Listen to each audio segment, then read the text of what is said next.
1996 সালে খালেদা জিয়ার বিএনপি সরকারের বিরুদ্ধে মহিউদ্দিন খান আলমগীরের নেতৃত্বে আওয়ামী লীগ অনুসারী আমলারা জনতার মঞ্চ নাম দিয়ে আন্দোলন করেন এবং এক পর্যায়ে সচিবালয়ে সংঘটিত হয় আমলা বিদ্রোহ। তারই পুনরাবৃত্তির আলামত দেখা যাচ্ছে পতিত সরকারের সুবিধাভোগীদের মধ্যে।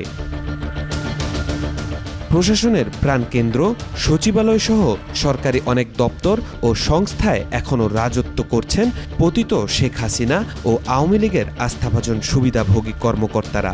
জুলাই গণ অভ্যুত্থানের পর শীর্ষ পদগুলোতে পরিবর্তন হয়েছে সামান্যই। অনুসন্ধানে দেখা গেছে বিভিন্ন মন্ত্রণালয় ও বিভাগে হাসিনার নিয়োগকৃত অধিকাংশ কর্মকর্তাই রয়ে গেছেন। তারা জোটবদ্ধ এবং নিজেদের মধ্যে কিছুদিন পরপর গোপন বৈঠকও করেন, যেন তারা সুযোগের অপেক্ষায় আছেন। এ অবস্থায় সচিবালয়ে শেখ হাসিনার পক্ষে সহসাই আমলা বিদ্রোহ এবং নির্বাচন বানচালের আশঙ্কা করছেন অনেকেই। খোঁজ নিয়ে আরও জানা গেছে, সিভিল প্রশাসনের গুরুত্বপূর্ণ পদে বর্তমানে এমন 46 জন সচিব ও অতিরিক্ত সচিব রয়েছেন যারা ফ্যাসিস্ট হাসিনা সরকারের কঠোর সমর্থক। এদের কেউ কেউ আওয়ামী পরিবারের সন্তান, জামাতা কিংবা আত্মীয় স্বজন। একই সঙ্গে এরা দুর্নীতিগ্রস্ত কিংবা পতিত আওয়ামী লীগ সরকারের সুবিধাভোগী। ফ্যাসিস্ট সরকারের সমর্থক ও চরম সুবিধাভোগী এমন 11 জন সচিব আছেন যারা ওএসডি হিসেবে চাকরিতে বহাল আছেন। দুর্নীতিগ্রস্ত এসব সচিব বিপুল অর্থবিত্তের মালিক। এরা অর্থের বিনিময়ে বিভিন্ন দায়িত্বে ফিরে আসার চেষ্টা তদবির চালিয়ে যাচ্ছেন। এদের অনেকেই ছাত্র জীবনে ছাত্রলীগও করতেন।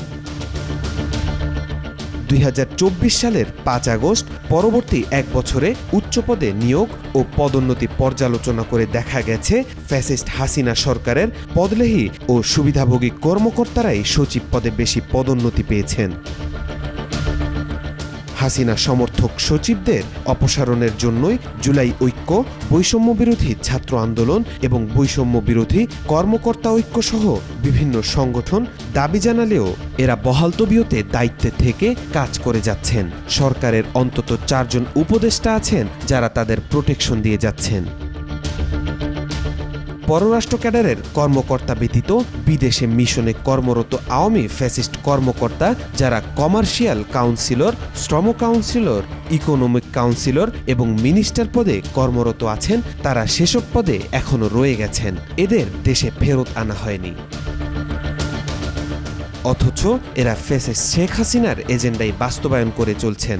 গণ অভ্যুত্থান পরবর্তী 5 আগস্টের পর সারা দেশের সব প্রতিষ্ঠান থেকে ফ্যাসিস্ট উচ্ছেদ কার্যক্রম চললেও সচিবালয়ে ফ্যাসিস্ট সমর্থক সচিব, অতিরিক্ত সচিব জামাই আদরে অবস্থান করছেন। তাওফিকুল ইসলাম, আজকাল।